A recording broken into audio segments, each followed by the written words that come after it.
In Alaska, disaster can strike at any minute.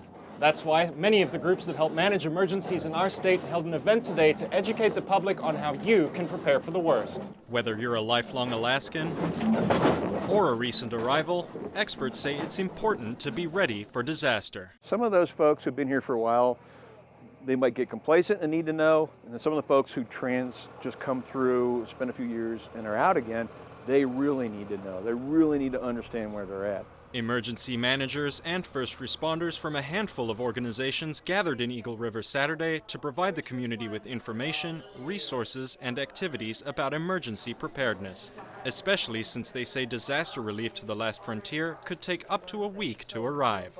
Then they know how important it is for themselves to be prepared for that long, 3 to 7 days. I think the whole community and quite frankly the state really benefit from that. The event featured an earthquake simulator provided by the Department of Homeland Security, as well as advice on how to survive in the aftermath. They were talking about like the backpacks and how you can put food and water in them and clothes and stuff like that just in case of an emergency. And I think that's really important because like at school we have those, but I've never actually really thought about having one for myself. Also on display, a fire truck from the Anchorage Fire Department and a LifeMed rescue helicopter. We like prevention, definitely. Taking your survival pack, having survival rations, food, water with you, these kinds of things prevent us having to come get you.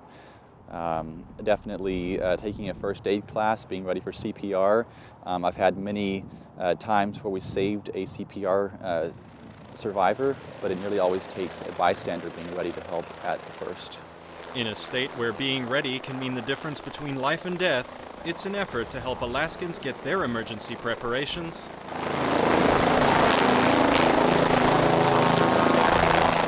off the ground. In Eagle River, Cameron McIntosh, Channel 2 News.